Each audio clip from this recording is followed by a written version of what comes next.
In this question, it says, consider the solutions of the equation root 2 tan square x minus root 10 tan x plus root 2 equals to 0. In the range 0 is less than equals to x is less than equals to pi by 2. Then only one of the following is true. हमको options दिए हुए हैं, no solutions exist for x in the given range, या फिर x plus x1 plus x2 is equal to pi by 4, या फिर pi by 6, या फिर पाई बाय 2. तो this is what the question is. तो स्टूडेंट्स, जब भी इस तरह का क्वाड्रेटिक इक्वेशन रहता है ना, तो हम एक बार सम एंड प्रोडक्ट ऑफ रूट्स का जो फॉर्मूला है क्वाड्रेटिक इक्वेशन का, उसको यूज करने का ट्राई करते हैं. तो अगर हम sum of the two roots ढूंढेंगे, so we can clearly write, अगर two roots let us say are x1 and x2, तो we can write tan x1 plus tan x2. ये क्या हो जाएगा? ये होता है फॉर्मूला से माइनस बी बाय, तो ये आएगा minus of minus root 10 upon root 2, minus minus cancel, root 10 by root 2 is equals to root 5. Now similarly अगर हम tan x1 into tan x2 find out करने की कोशिश करें, तो ये हो जाता है c बाय a, और ये हो जाएगा root 2 upon root 2.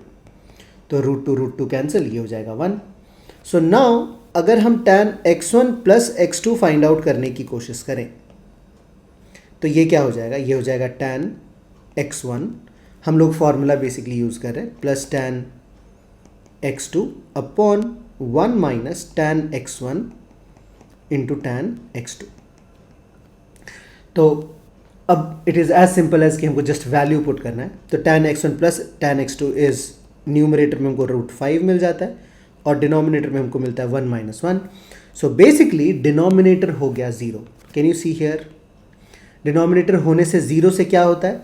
This becomes not defined. So basically this is not defined. And if it is not defined, we can say कौन से एंगल पे tan नॉट डिफाइंड होता है? x1 plus x2 equals to 90 degree. So we can say therefore x1 plus x2 is equals to 90 degree, which is basically pi by 2. तो if you look at the options, clearly हमारा option 4 जो है वो correct option रहेगा. Now अब हम इसके बाद नेक्स्ट क्वेश्चन पे चलते हैं. नाउ नेक्स्ट क्वेश्चन ये कह रहा है कि modulus of tan x plus sec x is equals to modulus of tan x plus modulus of sec x when x basically ranges from 0 to 2 pi if and only if x belongs to the interval. Now students, ये एक बहुत ही important interesting question है. Just focus on what I am going to point out right now. देखो, modulus of a plus b हमको क्या दिया? अगर ऐसा दिया हुआ रहता है, मतलब मैं एक फॉर्मेट लिख रहा हूँ जो कि क्वेश्चन पे बेस्ड है. Modulus of a plus b is equal to modulus of a plus modulus of b. तो अगर हम यहाँ पे देखेंगे ना, तो a की जगह बेसिकली tan x है और b की जगह बेसिकली sec x है. आई होप दिस इज क्लियर. तो ये कंडीशन तभी ट्रू होता है when both a and b have same sign. So let me write it. This condition is true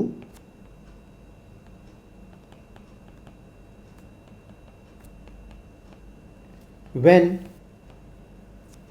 a and b are of same sign.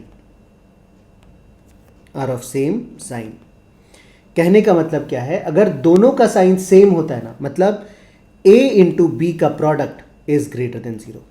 मतलब अगर दोनों positive होगा तो भी उनको मल्टीप्लाई करने पे हमको पॉजिटिव वैल्यू मिलेगा, और अगर दोनों नेगेटिव होगा तो भी दोनों को मल्टीप्लाई करके हमको पॉजिटिव वैल्यू मिलेगा. तो हम यहां पे क्या लिख सकते हैं? Therefore tan x into sec x is greater than 0. ये हमारा कंडीशन है. तो हम बेसिकली क्या कह सकते हैं स्टूडेंट्स, कि दोनों का साइन सेम होना चाहिए. तो in the first quadrant both tan and sec are positive. तो हम क्लियरली कह सकते हैं कि this equation is true for all the angles in the first quadrant. So all angles in first quadrant, ये हमारा एक आंसर हो जाएगा. और अगर हम सेकेंड क्वाड्रेंट की बात करें तो उसमें दोनों भी नेगेटिव हो जाता है. एंड इन सेकेंड क्वाड्रेंट, जहां की दोनों tan और sec क्या हो जाता है, नेगेटिव। तो अगर हम ऑप्शंस चेक करेंगे तो 0 से π/2 एंड π/2 से पाई दोनों करेक्ट होगा। नाउ π/2 को हटाने की जरूरत इसलिए है because at π/2 tan x is not defined and similarly sec x is also not defined. तो as far as this question is concerned, option 2 जो है वो हमारा करेक्ट आंसर है। Let us move ahead and look at the next question.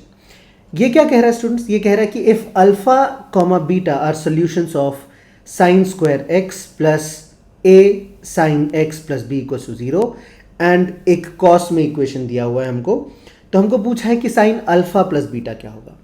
तो हम लोग start करते हैं सोल्यूशन को स्टूडेंट्स। अगेन ये क्वाड्रेटिक इक्वेशन पे बेस्ड है और हम क्या करेंगे, सम एंड प्रोडक्ट का फॉर्मूला अप्लाई करने की कोशिश करेंगे। तो अगर फर्स्ट इक्वेशन से सम ऑफ रूट्स लिखा हमने तो हमको मिलेगा sine alpha plus sine beta, ये हो जाएगा हमारे पास -a।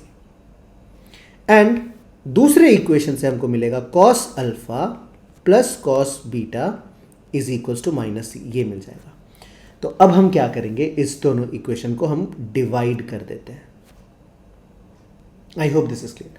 तो जैसे ही हमने डिवाइड किया, ये minus minus cancel and numerator में हम sine c plus sine d का फॉर्मूला लगाएंगे और डिनोमिनेटर में cos c plus cos d का फॉर्मूला लगाएंगे। तो ये क्या बन जाएगा, ये बन जाएगा 2 sine c plus d by 2 into cos c minus d by 2 upon denominator में क्या आएगा, 2 cos c plus d by 2 into cos c minus d by 2 and this is equals to a by c। तो clearly हम 2 cancel कर सकते हैं, cos alpha minus beta by 2 cos alpha minus beta by 2 भी cancel कर सकते हैं। तो हमको मिलेगा क्या स्टूडेंट्स, हमको मिलेगा tan of alpha plus beta by 2 is equals to a upon c। And अगर हम साइन अल्फा प्लस बीटा ढूंढना चाहते हैं स्टूडेंट्स, तो remember we have a formula according to which sine 2 theta जो है ना, मैं यहां पे लिख रहा हूं sine 2 theta, this is equals to 2 tan theta upon 1 plus tan square theta. तो हम इस फॉर्मूला का यहां पे यूज करने वाले हैं। I hope this is clear. तो अगर हमने इस फॉर्मूला का यूज किया, because we can clearly understand कि इसका डबल अल्फा प्लस बीटा है, तो ये क्या आ जाएगा, 2 tan alpha plus beta by 2 upon 1 plus tan square alpha plus beta by 2। तो ये क्या आ जाएगा, ये आ जाएगा 2 into a by C upon 1 plus a square upon c square. और अगर हम इसको सिंप्लीफाई करते हैं students, I am writing it down here, तो ये आ जाएगा 2ac by a square plus c square and this is the final answer to this question. So हम एक काम करेंगे, हम इसको भी हाईलाइट कर लेंगे। So this is our final answer. So if you look at the options, clearly we can say option 1 जो है वो हमारा करेक्ट चॉइस है।